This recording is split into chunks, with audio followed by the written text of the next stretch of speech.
Hello, everyone. We're going to go ahead and get started. If you have any questions as we're going, just feel free to type them into the chat box and we'll address them at the end.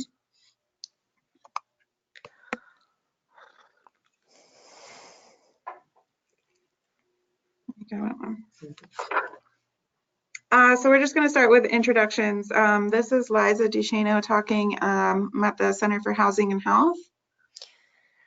Hi, everyone. This is Anna Carvlin with the HMIS team at All Chicago. Hi, everyone. This is Ben Darby at the Center for Housing and Health. So today we're just going to cover some background information about how we went about creating the new coordinated entry assessment, the kind of process that we went through, why we're doing this in the first place, what exactly has changed on the assessment, and then Anna's going to walk us through what it looks like in HMIS, and then just some important reminders and next steps to keep in mind as you continue completing assessments. Okay. We wanted to provide a little background on why we decided to refine the assessment. We received a lot of feedback that the current assessment is time-consuming, a lot of questions are duplicative, and that there is some confusion about who's actually eligible for the assessment. Additionally, the last revision of the housing assessment was completed in March of 2018, so a while ago. Some updates were needed because some of the questions are no longer used for matching, so there's some questions we could get rid of there. In 2020, we're going to be moving towards a phased assessment process where only eligible households will be assessed for housing and others will be diverted to an appropriate resource. So the way that we came to the new assessment that is much shorter, takes out some questions. We had a lot of voices in the mix to come to this new assessment. So that included 2 focus groups with skilled assessors who gave some great feedback, 2 focus groups with folks with lived experience. So that was at 2 different shelters, one at the north side and one in the south side. And then we also held an informational webinar, which many of you joined us for in November. And then since then, we've gotten a lot of feedback on the assessment just through email and phone calls. So that's been really great as well. All of this feedback has been incorporated into the assessment if we were able. We do have a document with all of that feedback kind of outlined, things that we were able to incorporate this time, things that we weren't, either because it just takes some more collaboration or because it was HUD restricted, so we couldn't incorporate all of the feedback. But the document is not attached to the webinar right now. We will send it out as a follow-up to everyone, in addition to the actual paper copy of the assessment itself. So we really appreciate everyone that participated in the webinar and the skilled assessor focus groups who gave us their feedback in person, and then everyone that sent in their feedback and questions and suggestions over the last few weeks. It's been super helpful to understand how to make the assessment work better for the community. Some things that you all have given us feedback about that are actually incorporated into the assessment are the addition of a field for adding preferred pronouns and preferred name. The assessment is much shorter, an attempt to avoid duplication when we could, and rearrangement of questions to help the flow of the assessment. And these are all things that you'll see soon when Anna walks us through the HMIS version. So we want to go through some of the changes section by section. So the first one is what's changed. In the current housing assessment, we didn't have a good tool to screen for clients for eligibility. Without this, a lot of people doing assessments would often find that someone was ineligible to be assessed after the housing assessment had been partially or completely filled out. So we added a screener at the beginning of the assessment, the new assessment, with the goal of only assessing people who are eligible to be assessed, so that we don't waste their time and we don't waste your time. And so we can divert clients who aren't eligible to the necessary and relevant resources. So this allowed us to get rid of 5 diversion questions within the assessment. The screener will appear in the assessment, and Anna will take us through this in a little bit, as a question at the very beginning that asks whether or not you've used the pre-screener, and then there'll be a link, and you need to copy that URL or that link into your browser to open up the eligibility screener. So also, as you'll see in the new assessment, we also moved the safety questions from the bottom of the assessment to the first page directly after the pre-screener. We've done this because we want to make sure that clients fleeing domestic violence or human trafficking are being assessed through CES. This way, if a client appears ineligible to be assessed based on the pre-screener, if they're not literally homeless, they're also asked if they're fleeing domestic violence or human trafficking, which would make them eligible to be assessed and matched to resources. So even if they're not experiencing literal homelessness. So all households should answer these questions. So yeah, so that's the what's changed with eligibility screening. So next, what's changed with the contact information. So we've added a couple questions. One was, as Liza talked about earlier, alias and preferred name, and the other is a question that asks what are your pronouns.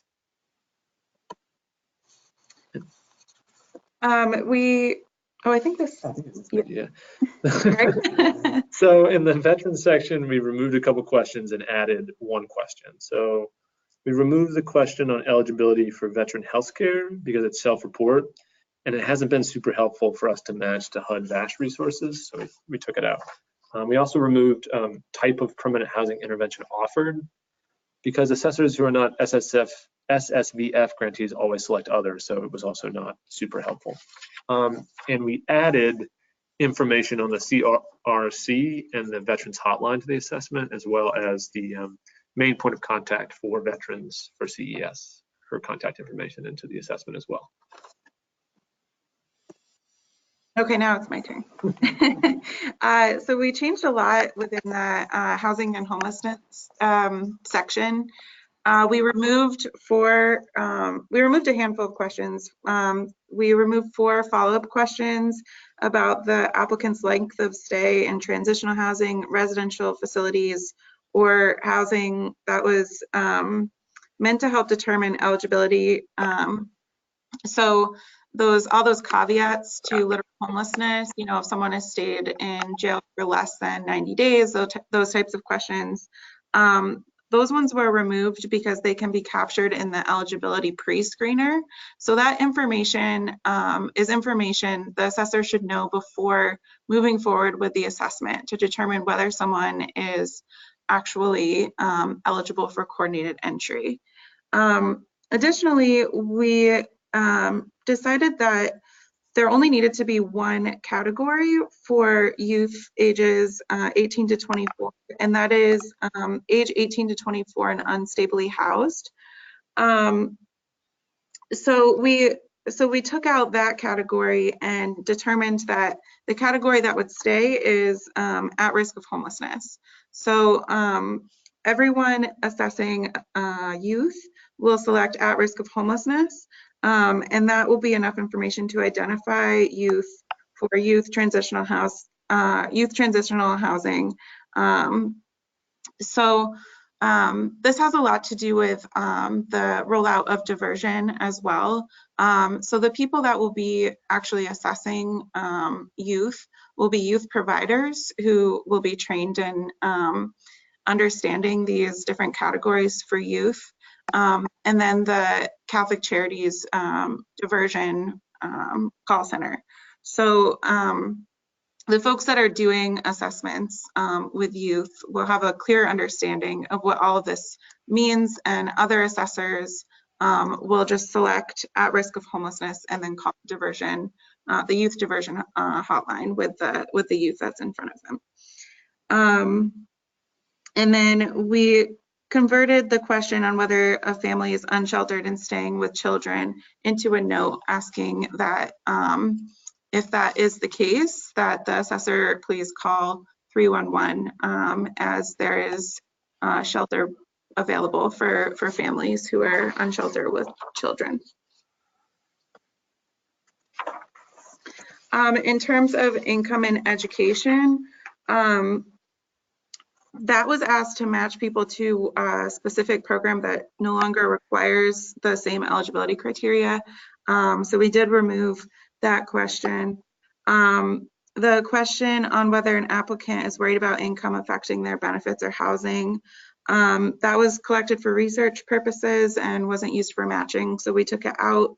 And then we also took out the timeline of when people would be connected to employment resources. That was because of some skilled assessor feedback. The employment services that are being offered have limited capacity, and so it didn't make sense to ask for a timeline of contact when that really wasn't available. Over to you, Sally. Okay. So we're going to go through a little more than this, but the pre-screener, contact info, veteran section, housing and homelessness, and income and education. And I'm assuming most of the people on the call are skilled assessors, so I will get into the weeds a little bit, and this will be sort of like a repeat training for you, but it can't hurt to go through some of this again. So if you're not an assessor, you'll just be seeing the assessment as it is on HMIS. So what I recommend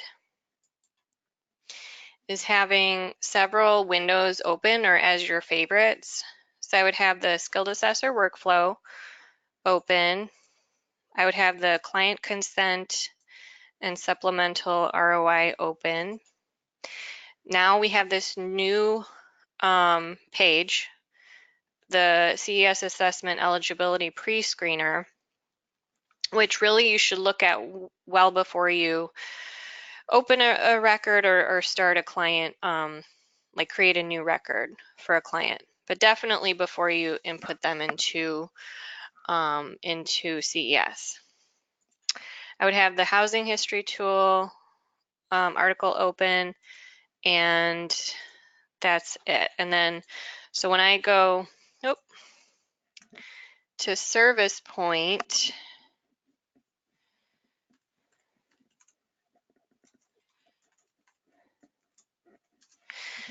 I'm sitting with a client and I have to determine if they are eligible to be assessed. So ideally, I would go to this pre-screener ahead of time and I would say, okay, yes or no, are they in an emergency shelter or a place not meant for habitation?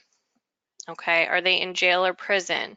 And then there's some caveats about that. Are they in a healthcare facility? Again, caveats about that. And then unstably housed. And I'm going to let you all read through this in detail because you should know this by now if you've been assessing people. But go ahead and make sure you're up to date and understand the reasons you would or would not assess a person. So I have a client sitting in front of me. I've determined that they are eligible to be assessed. And at first I want to look and see if they're in the system. So my client's name is Jade Smith. She's not in the system. And I'm sure she's not in the system. So the other thing I see too, sometimes with assessors, if you're searching in EDA mode first, sometimes the person won't show up because they're not open to CES or their record's locked. If you know that the person's in the system, ideally you would actually complete a paper assessment and let HMIS know that you need that record open for coordinated entry. I know that's a lot, but it might be better for the client in the long run to not have duplicate records because different information can result in different outcomes. So we're going to add this client with this information. We always add this middle one, add client and add new household. At the top, we're going to select that this is a female with a child and continue. This definitely is the head of household. You will never assess anybody besides the head of household. The caveat to that is if you had another adult and they happen to have been part of another household and they were assessed. But the point is, for this particular household, female or child, she's the head of household, so you're only assessing that one person. And I'm not even going to add or delete household members because as the assessor, unless you're also part of a program like a shelter, you don't necessarily have to input the entire family into HMIS at the moment because we're going to do that in the actual assessment itself.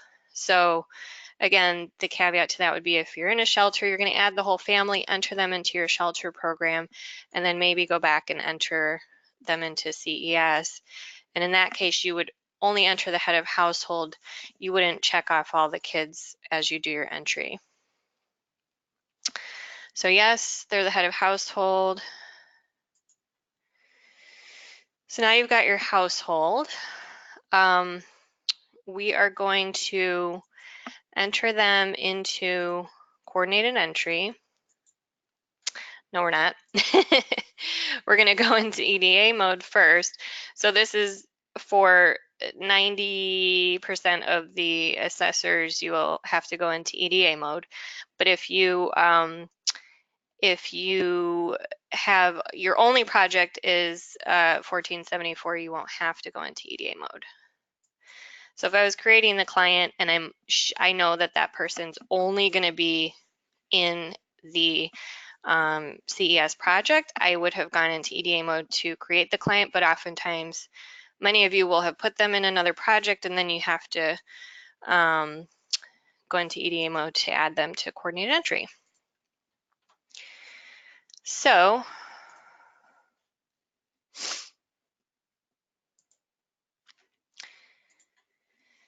we're going to add them to coordinated entry, and since I'm in EDA mode, it's easy. It pops up automatically as the correct project.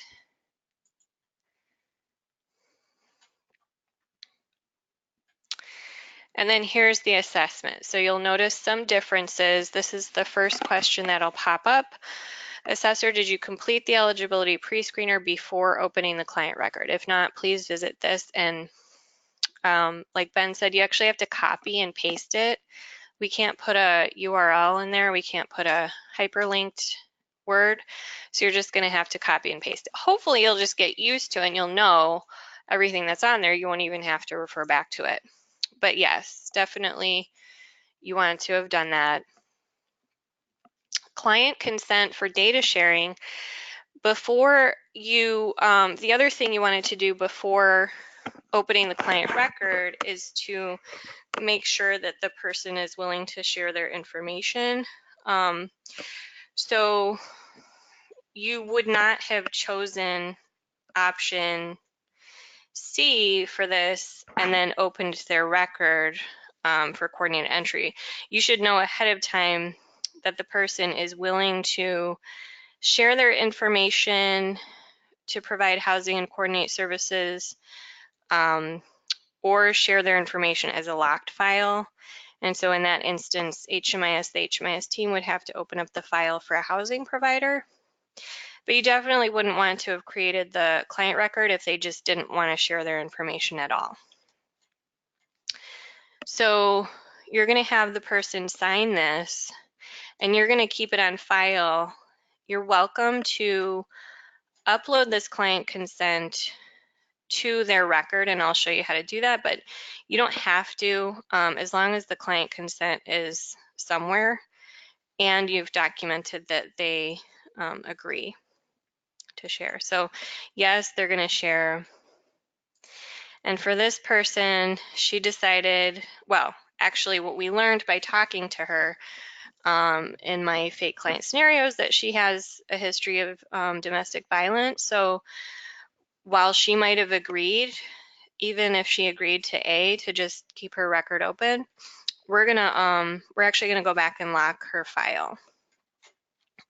And actually you can put A, but then you would still have to go lock her file once you learn that the person has DV in their history. So these questions you can ignore unless you're documenting somebody who may need an observational assessment and you should know if you should be using these questions. So then we have the safety questions Ben was talking about, and this refers to the domestic violence hotline that you can call, and then the human trafficking phone numbers. And so this is where you determine, okay, continue or stop the assessment, only proceed with the assessment if applicant is literally homeless and or fleeing DV or human trafficking. If not, stop here. So hopefully, again, you've figured this out well before opening the client record. So we definitely want this information completed, especially we want to know where you are if you're at an access point, but we want all of that information, and we want you to overwrite old information. So if you're in here and a previous assessor's information is here, we want you to overwrite it. Because we want, once we match that person to housing, that most recent assessor is going to receive an email along with the current provider that the client is enrolled in, as well as the new housing provider that they're getting matched to. So then we want all of the detailed information about the name, and then this is where we have this new alias or preferred name. And we do have an alias question in the client profile information that you can add. That's a different field, so it won't automatically populate here, so you just have to add the alias here. And then the relationship to head of household should always be self.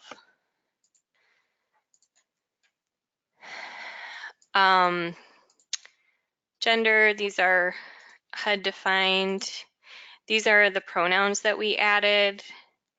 And if we find that there's a lot of other, we can put a field here that captures the other.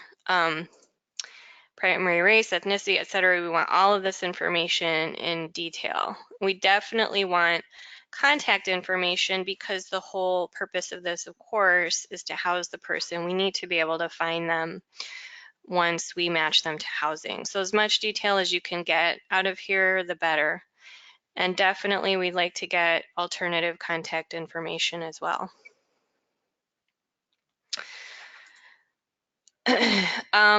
The other thing is this question about, are you a U.S. military veteran? You can hover here for the definition if you're not clear on what the definition is for veteran. And so again, these questions are really important because the person could be eligible for certain programs based on their veteran status. And so this goes into more detail about the veteran status. And if you have any questions, you can always contact Jessica Smith. So then these questions are also, this whole section is really important for figuring out the client's chronic status, their length of time homeless. These are all the ways that we determine who needs to be housed where, and also how we adhere to the prioritization that determined was the best, so, which is we're prioritizing length of time homeless. So we want to get these questions right. And so let's walk through these. So my fake client, she has been living in her car for a month. So she's definitely homeless. She has DV in her history, but she's not currently fleeing domestic violence. That would be different. So the way her situation is, she was living with her husband for 6 years, and they had some DV in their background. She went to a DV shelter. She lived with a friend, and then she was on the streets, and then she was in a car. So we're gonna call her homeless right now. And then the situation prior to where she is place not meant for habitation. And the length of stay I put was 1 month. Okay. And so the approximate date, because I added this person was on the streets and then they were in a car. So that would be, they were on the streets for a week and then they were in a car for a month. So that was a month and a week. So I'm gonna say that their approximate date homelessness started on 11/3. So even though this person lived with a friend and also was in a DV shelter a while back, we're not looking way back at the DV situation as the moment she started this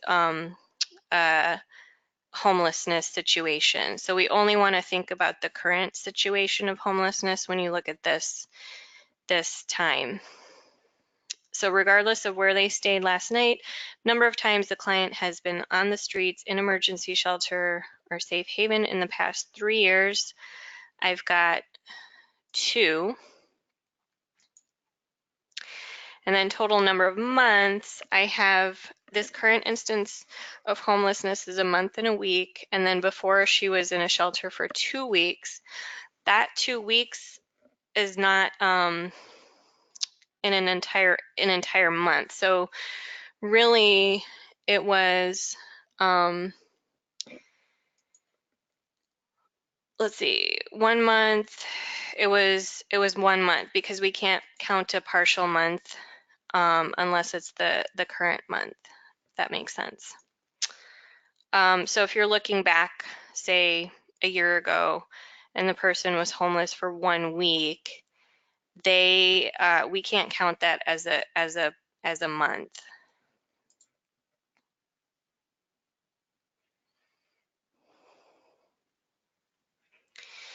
So then I'm gonna say this person, so we want to look at their length of time homeless. This is the tool, this housing history tool right now is what we use to look at their length of time homeless. And we add up all of the situations that you input and we count that. So I'm gonna document this person's history. The one thing to note about the housing history tool is that if you went into doing this assessment in the wrong EDA mode, so you forgot to click the EDA and you ended up putting all this information under your project,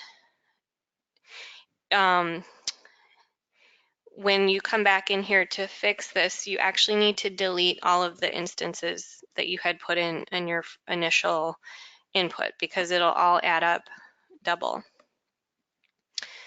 So I'm going to go ahead and put this person's situation in.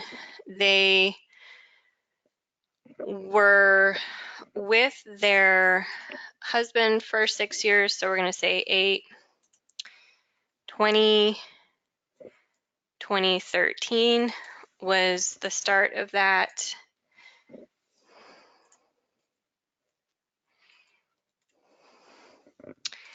And this was, they were living together as a couple. And I'm going to save and add another. And I just have to remember that end date because I'm going to use that as the start of the next one. So that was 8/20/13. 2019. And then they were in there for 2 weeks in a shelter.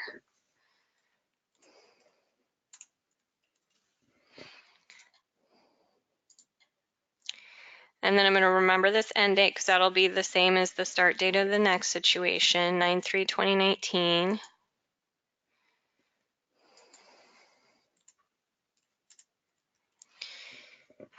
To 11/3/2019. And that was a family or friend's residence for 2 months. That situation is not a homeless situation, so it won't be counted toward the total. We still want to add it because it gives us a sense of what's been going on. We're going to add the next 2 instances. So then they were on the street. So I'm going to say on the street for a week.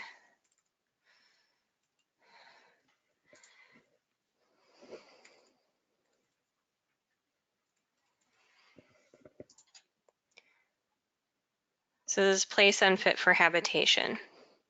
And if you have any notes that can help us figure things out about this client, that would be really helpful because eventually when they get matched to housing, we want to refer back to this, to any information in their client's record to be able to figure out verification for homeless status.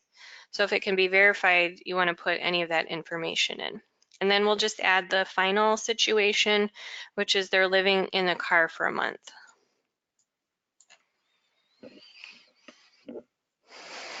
And that started 11/10.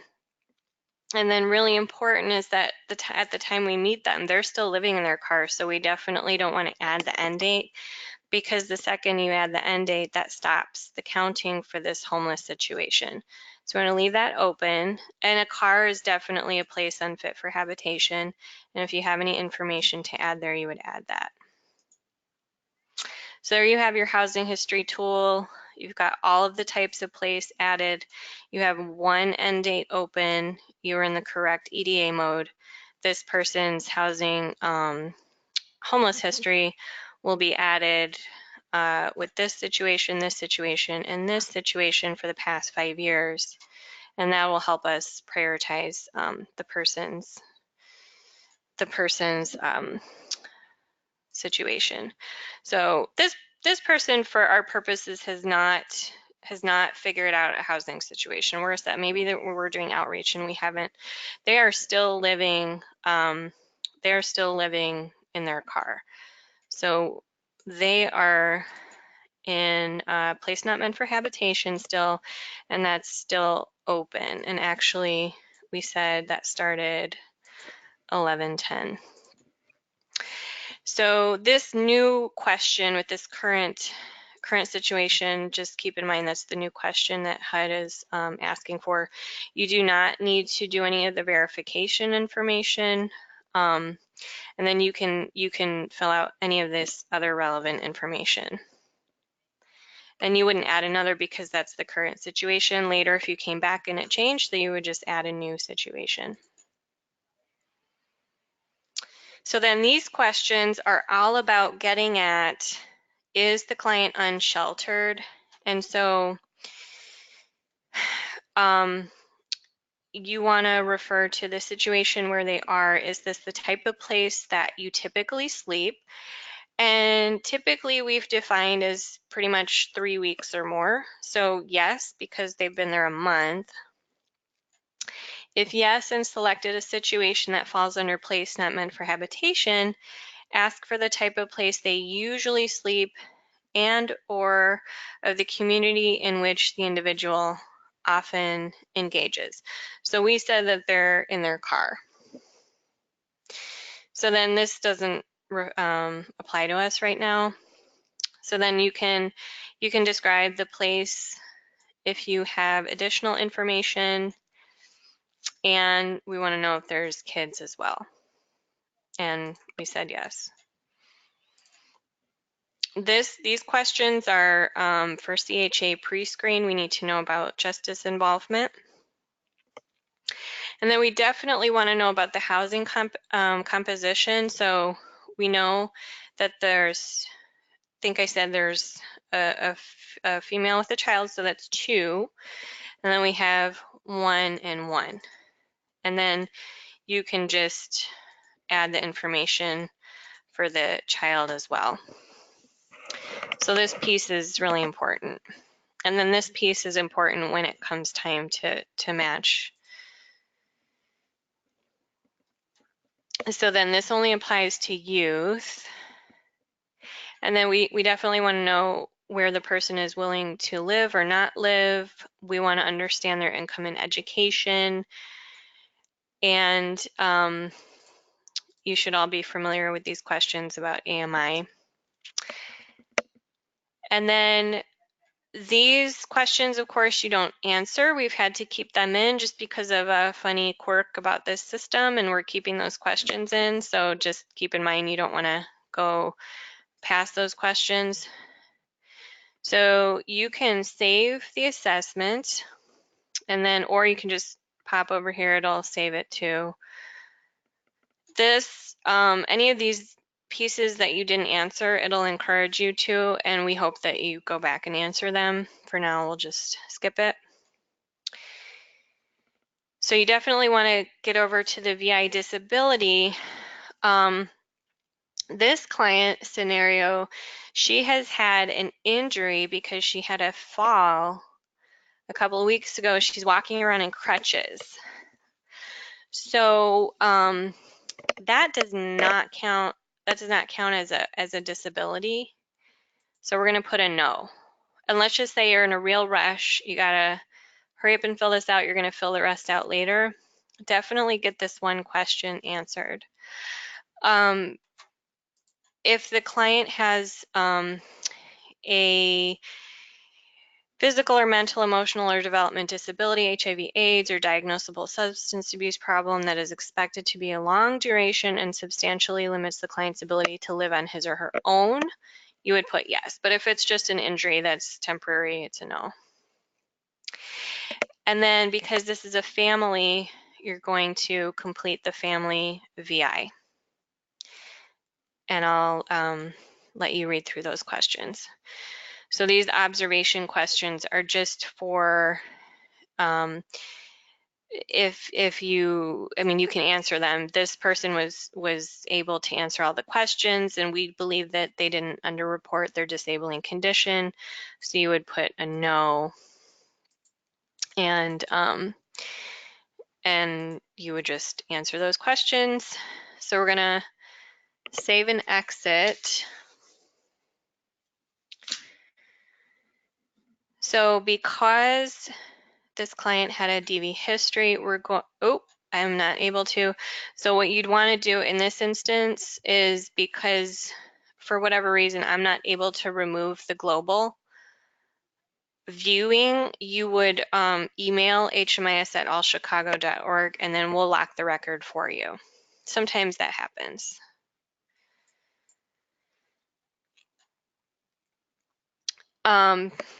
So then a couple days later, you see this client again, and she has a little bit more information to share, or some different information. So you want to add an interim update here. And you always want to change information here. The only caveat to that is if you had some completely incorrect information, say the client's name spelling or something like that, you would edit it in the original assessment. But because we want timestamps for all that information, you're going to put everything here so it overwrites the old information. So you're going to add an interim review, call it an update, and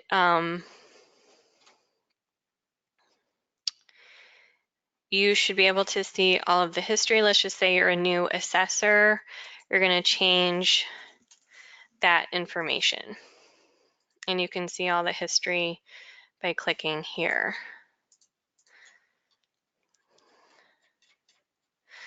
So that's it. Now you've got your interim update. We are in the process of locking the record. You've emailed the HMIS help desk, hmis@allchicago.org. And that's pretty much it. So I'm going to go back to the slides, and just as a reminder for the, let's see, where are the reminders? Okay, hang on. So yeah, a couple of things just to remember is making sure to go into EDA mode, because that will affect the client's ability to get housed. Making sure the client is actually homeless before you open a client record, create an entry into a project. Make sure that you are answering the homelessness questions and the length of time homeless questions correctly. If you don't complete the housing history tool at all, the client just won't even be looked at for housing. It's the way we're doing prioritization. So you have to complete an assessment and you have to fill out that housing history tool. We really need to know the correct, disability status. Sometimes there's discrepancies within a record. We need to know as much as you can figure out the correct information about that. And trying to think what else, but yeah, just getting all of the information as correct as possible is good. So I'm going to pass it off to my colleagues. Anna. Yeah, sorry about the reminders slide. I think, I don't know if you mentioned this, but to never exit a client from coordinated entry. Yeah, that's a good point. That is something that All Chicago will take care of if someone becomes inactive on the one list, but not something that skilled assessors need to worry about. Yeah. And, go ahead. Sorry. Just attaching kids is another thing. Don't attach the kids when you do an entry.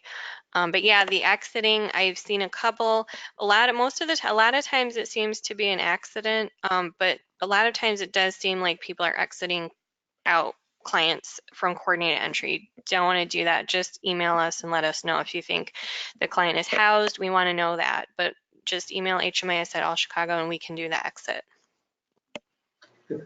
So I had a couple of other little things as well. The housing provider can see the assessment. So there are two reminders I just want to throw out there in terms of that. The first is that when you are entering information into the assessment, be as detailed as you can with the housing history tool to help when the client gets matched to housing. It can help client's memory when they're sitting with the housing provider who can view the housing history tool right in front of them. But with that, if you're adding notes or anything, make sure you don't put any information about the person's diagnosis in the assessment itself. Since it can be viewed by a housing provider, we only want information in there that pertains to their housing. The other thing I wanted to just remind you all is that when you're filling out any military or veteran information in the assessment, make sure that it aligns with the information that's in the client profile. So if you put that someone has a veteran status in the assessment, make sure that it also reflects that information in the client profile if that's what the person just told you. And vice versa, if you're doing an entry into your program, just do a couple of clicks to make sure that the information is the same with their veteran status in the assessment as well. And after the webinar, we'll send out the paper version of the assessment, and with that, we'll send out these reminder slides and some information on that because we forgot to put it in the slide deck here. Yep. And then you guys have if you guys want to take the next few slides, I think I gave you the mouse. There you go.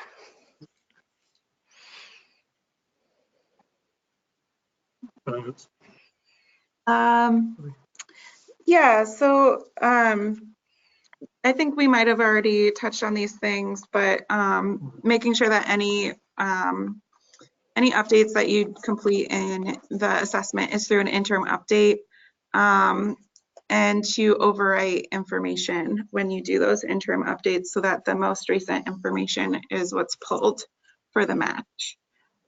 And then we'll go over some next steps.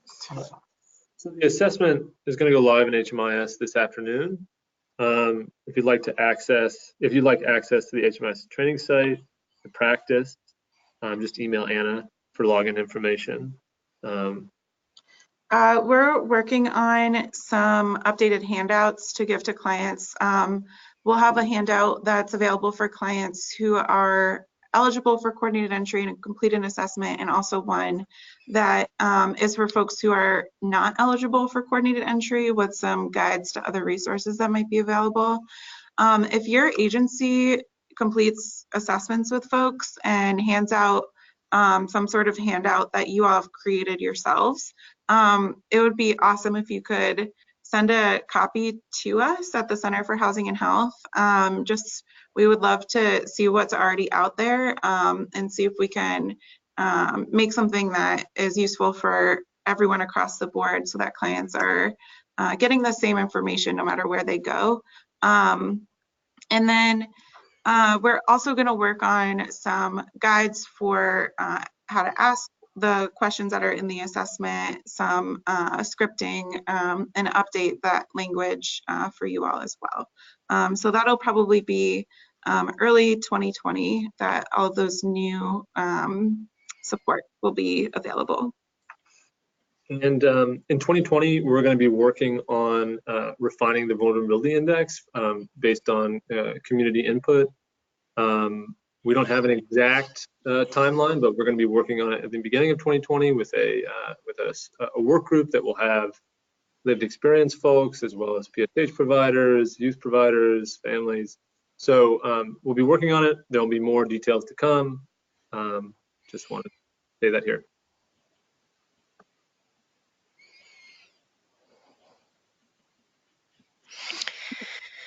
Yeah, let me see if there are questions. And our contacts are in this slideshow, but we'll also send a follow-up. So if you have questions that come to you later on, feel free to send them.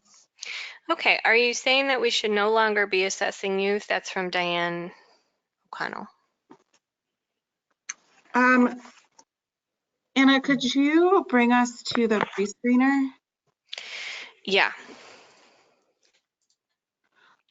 So we're still going to be assessing youth. The prescreener has some information about when you do encounter a youth. So part D, someone who is unstably housed or a youth who's experiencing homelessness, you should call the Catholic Charities diversion hotline or email them. For youth that arrive at access points or are visiting a youth provider, those folks will still complete the assessment if that assessor determines the youth to be eligible for coordinated entry. The only major change is with the categorization for determining unstably housed versus at risk of homelessness.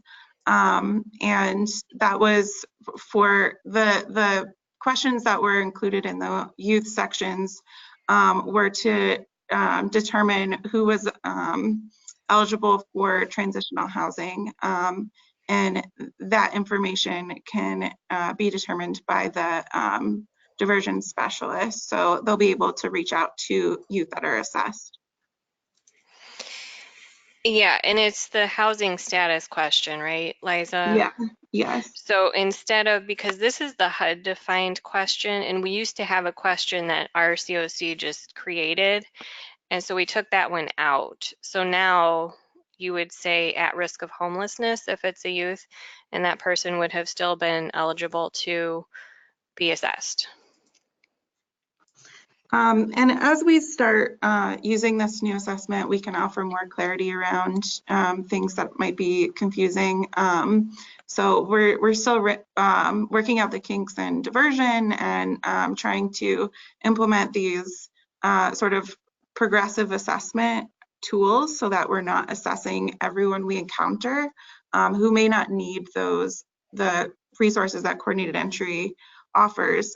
We know that youth are more frequently able to self-resolve if they are still in touch with family and have other resources available. So we're trying to put them in contact with those resources before moving forward with a full-on assessment for resources they may not even need.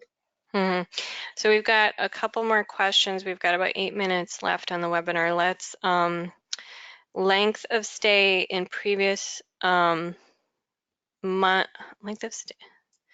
Okay, Diane, you have a specific question about, I'm not sure I understand your question.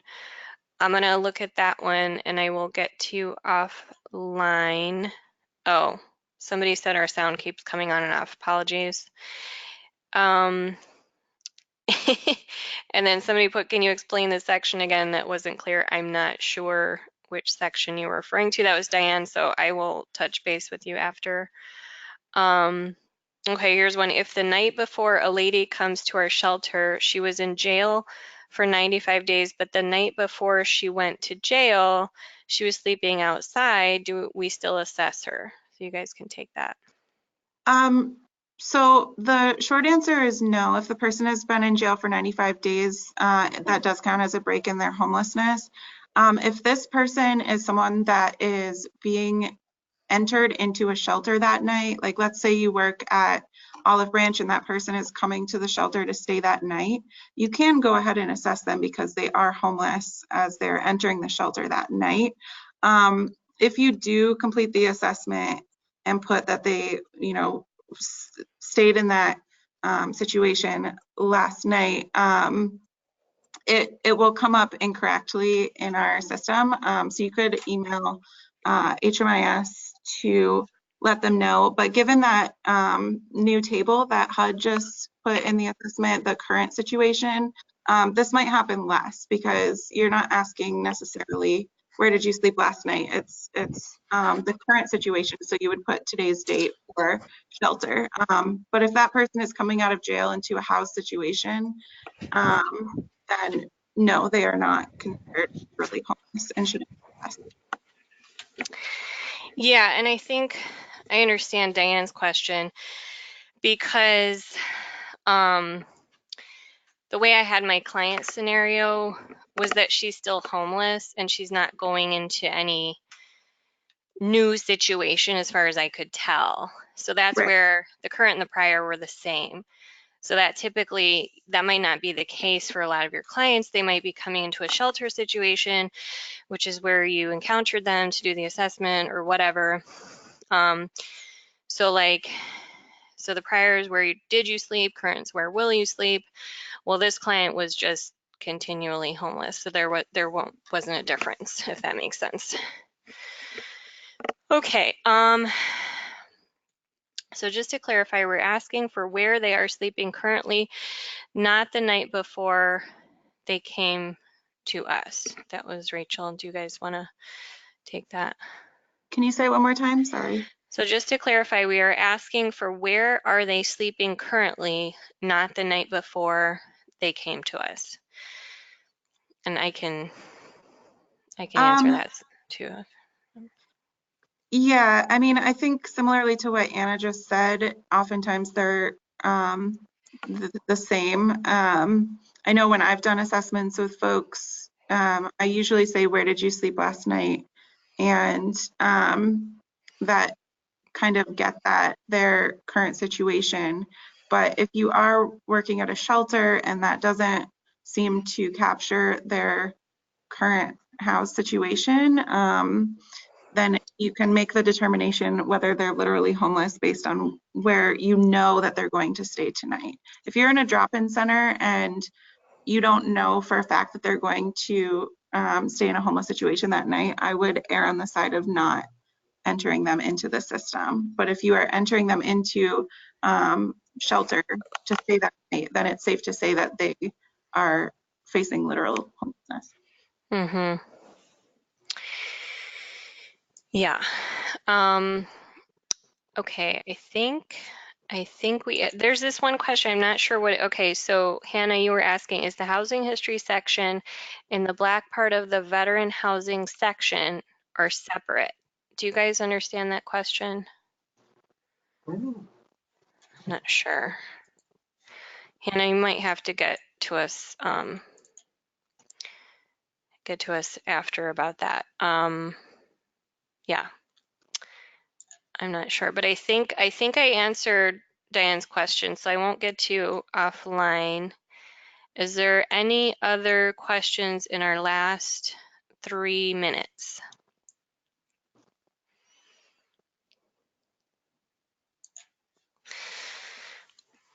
Okay, so I think we're gonna post this online. Well, I probably won't use this audio and visual, but we're gonna redo the skilled assessor training. That will be up online. You guys can look at that anytime. But this, I think we'll post this webinar, right, for at least a period of time. So you can look at this again if you need to, or send it to people that weren't able to attend.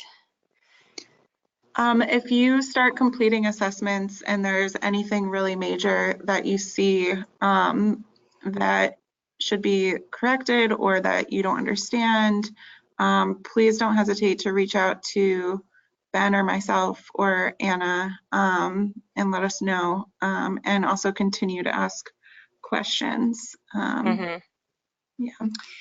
Yeah.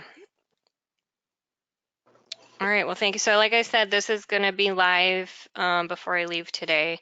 So by the time tomorrow, if you do an assessment, you'll have the new questions in the regular site. But if you need to just get in the training site to look at it and practice, you can. Otherwise, you'll see it tomorrow live. Okay, I think we're done. Thank you. Thanks, everyone. All right, thanks everyone. Bye.